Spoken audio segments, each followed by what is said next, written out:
क्या हमारा भाग्य पहले से लिखा होता है? हमारे भाग्य में जो भी कुछ घटना है वह पहले से तय है।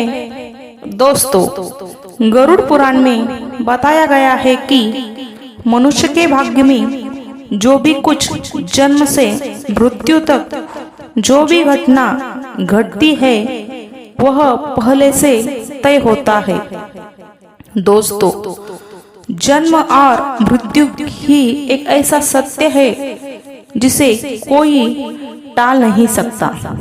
पर दोस्तों, हम यह नहीं जान पाते हैं कि हमारा भाग्य हमारे जन्म से पहले ही लिखा होता है या जन्म के बाद। लेकिन गरुड़ पुराण में जन्म मरण कर्म के बारे में विस्तृत रूप से जानकारी दी गई है। तो आइए शुरुआत करते हैं कि गरुड़ पुराण की उस ज्ञानवर्धक प्रस्तुति की कि मनुष्य का भाग्य कब लिखा जाता है। क्या मनुष्य के भाग्य उसके जन्म से पहले लिखा जाता है या जन्म के बाद? नमस्कार दोस्तों, स्वागत है आपका हमारे YouTube चैनल में। मित्रों, गरुड़ पुराण की इस ज्ञानवर्धक प्रस्तुति में आप खो जाए उससे पहले हम आपको बता दें कि इस वीडियो को आधा अधूरा देखने की गलती बिल्कुल भी मत करना, क्योंकि यह गरुड़ पुराण की ज्ञानवर्धक प्रस्तुति है जो आपके जीवन से जुड़ी हुई है। गरुड़ पुराण की इस रहस्यमय ज्ञान को जानने के बाद आपके जीवन से जुड़े समस्त लोभ, क्रोध, मोह, दुखों का अंत होगा। भगवान श्री कृष्ण कहते हैं, कभी भी किसी व्यक्ति को गरुड़ पुराण की बातों को आधा अधूरा नहीं सुनना चाहिए, क्योंकि आधा अधूरा ज्ञान हमेशा विष के समान होता है। इसलिए दोस्तों, आपसे यही निवेदन करती हूँ कि इस वीडियो को बिना स्किप किए अंत तक जरूर देखिए। साथ ही इस वीडियो को लाइक करके चैनल को सब्सक्राइब अवश्य कीजिए। और हाँ दोस्तों, कमेंट बॉक्स में जय श्री कृष्ण लिखकर ईश्वर को आप अपना आभार व्यक्त जरूर कीजिए। इससे आपके जीवन से सभी दुखों का अंत होगा। तो चलिए दोस्तों, जानते हैं कि गरुड़ पुराण में श्री कृष्ण ने बताया है कि हर मनुष्य के जीवन में जो भी कुछ होता है वह जन्म से पहले तय होता है, उसे कोई टाल नहीं सकता। दोस्तों, गरुड़ पुराण में हमें जन्म मरण से लेकर वर्तमान जीवन कैसे जिए यह सभी चीजों के बारे में सिखाते हैं। आइए दोस्तों, आज हम एक कथा के माध्यम से जानते हैं कि हमारा भाग्य जन्म से पहले लिखा जाता है या जन्म के बाद, जो गरुड़ पुराण स्कंद पुराण के द्वारा बताया गया है, जो श्री कृष्ण ने स्वयं नारद को बताया था। आज हम उन्हीं कथा जानेंगे। मित्रों, एक समय की बात है, द्वारका नगरी में श्री कृष्ण ने दिव्य आसन पर बैठे हुए थे। तभी देवर्षि नारद नारायण नारायण का जप करते हुए उनके पास पहुंचते हैं और उन्हें प्रणाम करते हुए बोले, हे प्रभु, आप त्रिकालदर्शी हैं। मैंने सुना है कि जो जीव मनुष्य को जन्म लेता है, क्या उसका भाग्य पहले से लिखा होता है? हे, मनुष्य के साथ जो कुछ घटना घटित होता है वह उसके जन्म से पहले तय होता है या वह पिछले जन्म का भोग भोगता है? क्या सत्य है या हम अपनी मेहनत और कर्मों से उसे बदल सकते हैं? फिर भगवान श्री कृष्ण नारद की बात सुनकर बोले, हे नारद, आपका यह प्रश्न बहुत ही गुण और महत्वपूर्ण है, जो मानव जाति के लिए उसके जन्म, कर्म और मृत्यु पर आधारित है। फिर श्री कृष्ण बोले, हे नारद, मैं तुम्हें एक कथा सुनाता हूँ जो न तुम्हारे इस प्रश्न का उत्तर देगी, बल्कि हर मनुष्य के लिए एक चेतावनी और प्रेरणा भी होगी। तुम इस कथा को पूरा ध्यान पूर्वक आखिरी तक सुनो। श्री कृष्ण बोले, हे नारद, यह गरुड़ पुराण की है। जो भी यह कथा को आधा अधूरा सुनने की गलती करता है उस पर भारी संकट आती है, क्योंकि आधा अधूरा ज्ञान हमेशा विष के समान होता है। श्री कृष्ण बोले, हे नारद, इस कलयुग भरी संसार में जो मनुष्य इस कथा को पूरे ध्यान पूर्वक आखिरी तक सुन लेगा और समझ लेगा, उसका इस संसार से सभी पाप कर्म मोह से उसे मुक्ति मिलेगी। फिर नारद बोले, हे प्रभु, मैं उस कथा को पूरे ध्यान पूर्वक आखिरी तक सुनूंगा। आप उस कथा को निश्चित होकर सुनाइए। फिर श्री कृष्ण ने नारद को वह कथा सुनाते हैं। श्री कृष्ण बोले, हे नारद, प्राचीन काल में एक विशाल और समृद्ध राज्य था जिसका नाम अक्षयपुरी था। उस राज्य का शासक रत्नधर था। राजा रत्नधर अत्यंत धर्मात्मा और न्यायप्रिय था। वह सदैव अपने राज्य के प्रजा के कल्याण के लिए काम करता था और धर्म का पालन करता था। उसे भगवान से एक संतान का आशीर्वाद चाहिए था ताकि वह अपने राज्य का कारभार किसी योग्य उत्तराधिकारी पर सौंप सके। फिर हे नारद, राजा रत्नधर और रानी दोनों ने कई वर्षों तक तपस्या की। इससे भगवान शिव ने प्रसन्न होकर उसे संतान होने का वरदान दिया। फिर एक दिन भगवान शिव के आशीर्वाद से रानी गर्भवती हुई। राजा और रानी अत्यंत प्रसन्न थे, क्योंकि वे चाहते थे कि उनका बेटा महान शासक बने और राज्य को सुख समृद्धि की ओर ले जाए। परंतु जब रानी ने बेटे को जन्म दिया तो वह बच्चा विकलांग और शारीरिक रूप से कमजोर था। उसके शरीर की हड्डियां टूटी हुई थी और वह शारीरिक रूप से सक्षम नहीं था। राजा रत्नधर का दिल टूट गया। उसने भगवान से यह सवाल पूछा कि ऐसा क्यों हुआ। तब राजा रत्नधर ने भगवान श्री कृष्ण से मिलने का निर्णय लिया और उन्हें अपने दुखों का साझा करने के लिए वहां पहुंचे। राजा ने भगवान से पूछा, हे प्रभु, मैंने इतनी तपस्या की, यज्ञ किए, फिर भी मेरे बेटे का जन्म विकलांग क्यों हुआ। मैंने भगवान शिव से आशीर्वाद लिया था, लेकिन ऐसा क्यों हुआ। क्या यह मेरे भाग्य में पहले से लिखा हुआ था। मुस्कुराए और कहा, राजा, तुम सही कहते हो कि तुम्हारा पुत्र विकलांग जन्मा है। क्या तुम जानते हो कि तुम्हारे पुत्र का जन्म इस प्रकार क्यों हुआ है। यह तुम्हारे द्वारा किए गए पूर्व जन्मों के कर्मों का फल है। यह तुम्हारे पिछले जन्म के कर्मों का परिणाम है जो तुम्हारे भाग्य में लिखा हुआ था। इसका कारण यह है कि तुम्हारा भाग्य पहले से निर्धारित था। यह घटना तुम्हारे और तुम्हारे बेटे के कर्मों का फल है जो उसके पिछले जन्मों से जुड़ा हुआ है। राजा ने आश्चर्यचकित होते हुए पूछा, हे प्रभु, क्या भाग्य वास्तव में पहले से लिखा होता है। श्री कृष्ण ने कहा, जन्म मृत्यु और जीवन के उतार चढ़ाव पहले से निर्धारित होते हैं, लेकिन हम जो कर्म करते हैं वह हमारे भाग्य को बदल सकते हैं। जिस दिन तुम्हारे बेटे का जन्म हुआ उसी दिन तुमने एक विशेष संतान का वरदान प्राप्त किया था, लेकिन उस संतान को चुनौतियां मिलना जरूरी था ताकि वह अपने जीवन में धैर्य, साहस और पराक्रम को विकसित कर सके। लेकिन उसका भविष्य केवल उस समय के कर्मों से नहीं होता है, बल्कि यह तुम्हारे पिछले जन्मों के कर्म का परिणाम है। श्री कृष्ण ने राजा रत्नधर से कहा, हे राजन, भाग्य और कर्म में बहुत गहरा संबंध है। हमारे कर्म ही हमारे भाग्य का निर्माण करते हैं।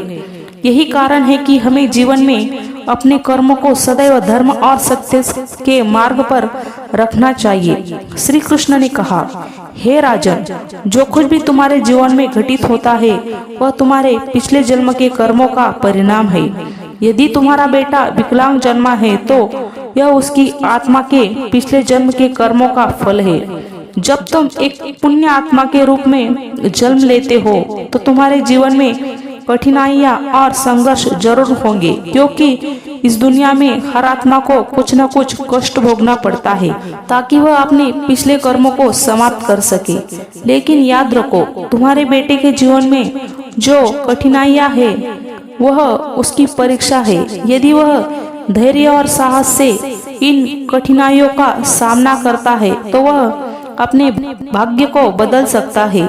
एक दिन वह वही कार्य करेगा जिसकी कल्पना तुमने अपने जीवन में की थी। मित्रों, फिर राजा रत्नधर ने पूछा, हे प्रभु, क्या मैं और मेरे पुत्र अपने भाग्य को बदल सकते हैं? श्री कृष्ण ने उत्तर दिया, बिल्कुल, तुम दोनों ही अपने भाग्य को बदल सकते हो। तुम्हारे बेटे के जन्म के समय जो विकलांगता थी वह उसके कर्मों का फल था, लेकिन उसका भविष्य तुम्हारे अच्छे कर्मों पर निर्धारित करता है। यदि तुम उसे साहस, धैर्य और आत्मविश्वास से भर दोगे तो वह अपने भाग्य को बदल सकता है। तुम्हारे अच्छे कर्मों के परिणाम स्वरूप वह एक दिन महान बनेगा और राज्य का भार संभालने में समक्ष होगा। मित्रों, फिर भगवान श्री कृष्ण ने आगे कहा, भाग्य एक चक्र के समान है जो कर्मों के आधार पर घूमता रहता है। जब तुम अच्छे कर्म करते हो तो तुम अपने भाग्य को सुखमय बना सकते हो। फिर आगे श्री कृष्ण ने राजा रत्नधर से कहा, क्या भाग्य निश्चित रूप से पिछले कर्मों से जुड़ा होता है? श्री कृष्ण बोले, हाँ, लेकिन उसे बदलने की शक्ति तुम्हारे हाथों में है। यदि तुम अच्छे कर्म करते हो तो वह तुम्हारे भाग्य को भी सुधार सकते हो। साथ ही भक्ति, साधना और सेवा से भाग्य बदला जा सकता है। भगवान की भक्ति से ईश्वर को प्रसन्न करके हम अपने भाग्य को बदल सकते हैं। अगर तुम अपने पुत्र को साहस और आत्मविश्वास से जीवन के संघर्षों का सामना करने की शिक्षा दोगे तो वह अपने भाग्यों को बदल सकता है। राजा रत्नधर ने भगवान श्री कृष्ण की बातों को पूरी तरह से आत्मसात किया और अपने पुत्र को शिक्षा देने का संकल्प लिया। उसने अपने पुत्र को कठिनाइयों के बावजूद साहस और विश्वास के साथ जीवन जीने की प्रेरणा दी। समय के साथ उस विकलांग पुत्र ने अपनी आत्मविश्वास और कठिनाइयों से लड़ते हुए समाज में महत्वपूर्ण स्थान प्राप्त किया। संघर्ष और साहस ने राज्य में उसका सम्मान बढ़ाया। श्री कृष्ण बोले, हे नारद, तुम यह समझो कि भाग्य एक निरंतर प्रक्रिया है जो कर्मों के आधार पर बदल रहती है। जो लोग जीवन में अपने कर्मों को सुधारते हैं और भगवान की शरण में जाते हैं उनका भाग्य भी बदलता है। यह केवल कर्म ही नहीं है बल्कि यह जीवन के संघर्षों और कर्मों का परिणाम है। दोस्तों, फिर श्री कृष्ण ने नारद से कहा, यह कथा हमें यह सिखाती है कि जीवन में जो भी घटित होता है वह हमारे पिछले कर्मों का फल है। भाग्य और कर्म का कोई निश्चित रूप नहीं है। हमारा कर्म हमारे भाग्य को बदल सकता है। मित्रों, गरुड़ पुराण हमें सिखाते हैं, यदि हम अच्छे कर्म करते हैं और सत्य की राह पर चलते हैं और ईश्वर के ध्यान करते हैं तो हम अपने जीवन की दिशा बदल सकते हैं। फिर श्री कृष्ण ने नारद से कहा, हे नारद, यह संसार कर्मों का दर्पण है। जो जैसा कर्म करेगा वह वैसा फल भोगेगा। मनुष्य को यह ध्यान रखना चाहिए कि माता पिता की सेवा, दूसरों की सहायता और ईश्वर का ध्यान ही सबसे बड़ा धर्म है। जो मनुष्य अपने पिछले जन्म में किसी के साथ पाप किया है, किसी को कष्ट दिया है, उसे ना नरक में भयानक यातना मिलती है बल्कि वह जन्म जन्म तक उस भोग को भोगता है। लेकिन जो अपना सुधारता है वह इस चक्र से मुक्त हो सकता है, क्योंकि यह संसार एक अवसर है। धर्म, सेवा, सत्य ही मनुष्य का जीवन है। मनुष्य को यह समझना चाहिए कि मृत्यु के बाद उसके अच्छे कर्म ही साथ जाते हैं। मित्रों, यह कथा हमें यह सिखाती है कि हमारे भाग्य पिछले कर्मों का फल है, पर पाप का दंड पुण्य का फल निश्चित होता है। मनुष्य, तुम अपने कर्मों पर ध्यान दो, स्वार्थ, पाप और अहंकार को त्यागो धर्म, सत्य और सेवा को अपनाओ, क्योंकि यही जीवन का सबसे बड़ा सत्य मार्ग है। दोस्तों, श्री कृष्ण ने इस प्रकार नारद को गरुड़ पुराण के रहस्य को बताया। फिर भाग्य रूप से जन्म से पहले लिखा जाता है, लेकिन हम अपने जीवन के संघर्ष, सत्य, धर्म और ईश्वर की भक्ति से हम अपने भाग्य को बदल सकते हैं। मित्रों, गरुड़ पुराण में भाग्य का लेखा जोखा और कर्मों के बारे में उल्लेख मिलता है, पर दोस्तों, मनुष्य अपने कर्मों, संघर्ष और ईश्वर की भक्ति से हम अपने जीवन को बदल सकते हैं। दोस्तों, गरुड़ पुराण हमें सिखाते हैं कि जीवन एक बोया हुआ खेत की तरह है। मनुष्य खेत में जो भी बीज बोते हैं वही फल प्राप्त होता है। उसी प्रकार मनुष्य अपने जीवन में जो कर्म करते हैं उसका अगले जन्म में उसी रूप से फल भोगता है। इसलिए दोस्तों, गरुड़ पुराण में श्री कृष्ण कहते हैं कि जब मनुष्य का जन्म होता है तो उसके पिछले कर्मों के आधार पर उसका भाग्य उसके जन्म से पहले लिखा जाता है, और मनुष्य के साथ वही होता है जो उसके जन्म से पहले उसके भाग्य में लिखा हुआ है, जिसे कोई टाल नहीं सकता। परंतु सत्य, धर्म और सेवा से ईश्वर को प्रसन्न कर हम अपने भाग्य को बदल सकते हैं। हिंदू धर्म का सबसे बड़ा धर्म ग्रंथ गरुड़ पुराण है, जिसमें मनुष्य के जीवन, मृत्यु और भाग्य कर्मों के बारे में विस्तार रूप से बताया गया है। यह पुराण हिंदू धर्म के 18 महापुराण से एक है, और इस पुराण में जन्म, मरण से पुनर्जन्म, कर्म और आत्मा के मार्ग के बारे में पूरे विस्तार से बताया गया है। दोस्तों, गरुड़ पुराण के अनुसार मनुष्य का भाग्य उसके पिछले कर्मों पर निर्भर करता है। गरुड़ पुराण, जो विष्णु पुराणों के प्रमुख ग्रंथ में से एक है, यह पुराण जीवन के रहस्य और मानव के कर्म फल के बारे में बताया गया है। गरुड़ पुराण में श्री कृष्ण को साक्षात भगवान विष्णु के अवतार माने जाते हैं। दोस्तों, गरुड़ पुराण श्री कृष्ण कहते हैं, मनुष्य अपने जीवन में अच्छे कर्म और सत्य मार्ग पर चलकर ईश्वर को प्रसन्न कर हम अपने भाग्य में होने वाले घटना से बच सकते हैं और आने वाले भाग्य को हम बदल सकते हैं। दोस्तों, गरुड़ पुराण में श्री कृष्ण ने मनुष्य को जीवन जीने के लिए 3 मुख्य उपदेश दिए हैं, जिन पर चलकर हम अपने भाग्य के कर्मों को बदल सकते हैं। दोस्तों, आप इस वीडियो को अंत तक जरूर देखिए, क्योंकि यह जानकारी गरुड़ पुराण के द्वारा बताया गया है। इस वीडियो को बीच में छोड़कर जाने की गलती नहीं करें, इसलिए इस ज्ञानवर्धक प्रस्तुति को अंत तक जरूर देखिए। आइए जानते हैं। नंबर 1, अपने धर्म का पालन करना। मनुष्य का जन्म किसी खास उद्देश्य के लिए होता है। जो मनुष्य अपने पिछले जन्म पाप किया है वह इस जन्म में भी उस पाप का भोग भोगता है, क्योंकि मनुष्य के जन्म से पहले उसका जन्म से मरण तक का भाग्य पहले से तय होता है।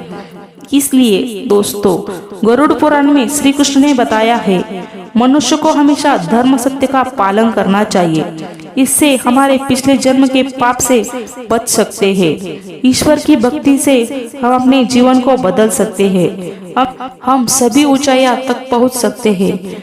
दोस्तों, यह जीवन के एक अनमोल उपहार है, आप इसे व्यर्थ ना जाने दें। सही कर्म और धर्म का पालन से हम अपने जीवन को अगले जन्म में होने वाले घटना से बच सकते हैं। यह न केवल आपके लिए है, बल्कि इसे पूरे समाज और दुनिया के आप प्रेरणा का स्रोत बन सकते हैं। नंबर 2, माता पिता की सेवा और आदर करना। दोस्तों, गरुड़ पुराण में श्री कृष्ण कहते हैं, मनुष्य को हमेशा माता पिता की सेवा करनी चाहिए, क्योंकि माता पिता की चरणों के से तीनों लोगों का स्वर्ग है। जो लोग माता पिता को सही नहीं मानते, नहीं उनका आदर करते हैं, उसे न केवल नरक में भयानक यातना भोगनी पड़ती है, बल्कि उसके अगले जन्म में भी भारी संकट भोगना पड़ता है, और उस मनुष्य को अपने पाप का परिणाम जन्म जन्मांतर तक उस कर्म का भोग भोगना पड़ता है। नंबर 3, अहंकार। दोस्तों, गरुड़ पुराण में श्री कृष्ण ने बताया है मनुष्य का सबसे बड़ा शत्रु उसके अहंकार होता है, जो मनुष्य को अपने कर्मों से दूर करता है। जिस मनुष्य के मन में अहंकार प्रवेश कर लेता है, वह मनुष्य अपने जीवन को उस ओर ले चल जाता है जहाँ उसे संकट के सिवा कुछ और नहीं मिल पाता।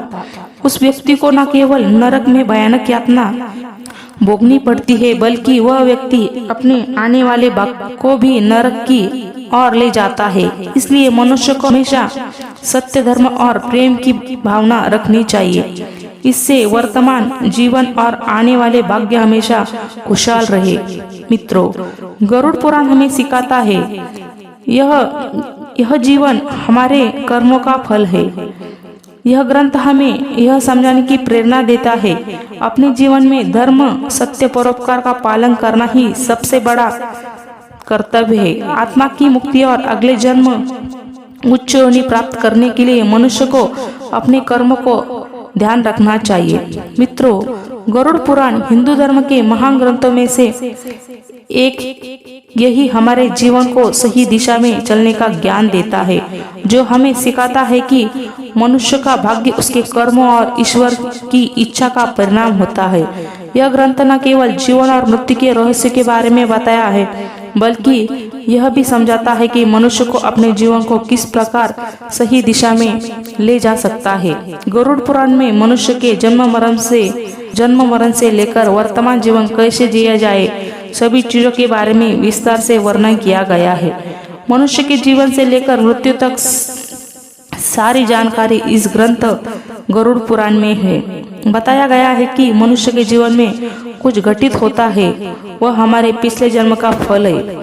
दोस्तों, गरुड़ पुराण हमें सिखाता है भाग्य केवल कर्मों का फल है। भले ही भाग्य जन्म से पहले लिखा है, पर हमें अपने कर्म से इसे बदल सकते हैं। मित्रों, जीवन एक दुर्लभ अवसर है जिसे सही दिशा में जाकर हम आत्मा को मोक्ष की ओर अग्रसर कर सकते हैं। धन्यवाद दोस्तों। गरुड़ पुराण के द्वारा सभी बताए गए बातों को अवश्य ध्यान में रखें और सत्य की राह पर चले। इससे आने वाले जीवन अत्यंत सुखद हो। और दोस्तों, वीडियो अच्छा लगे तो वीडियो को लाइक करके कमेंट में जय श्री कृष्ण जरूर लिख दीजिए और हमारे इस चैनल को अवश्य सब्सक्राइब कर लीजिए, ताकि हर एक नया वीडियो आप तक तुरंत पहुंचे। धन्यवाद दोस्तों। जय श्री कृष्ण।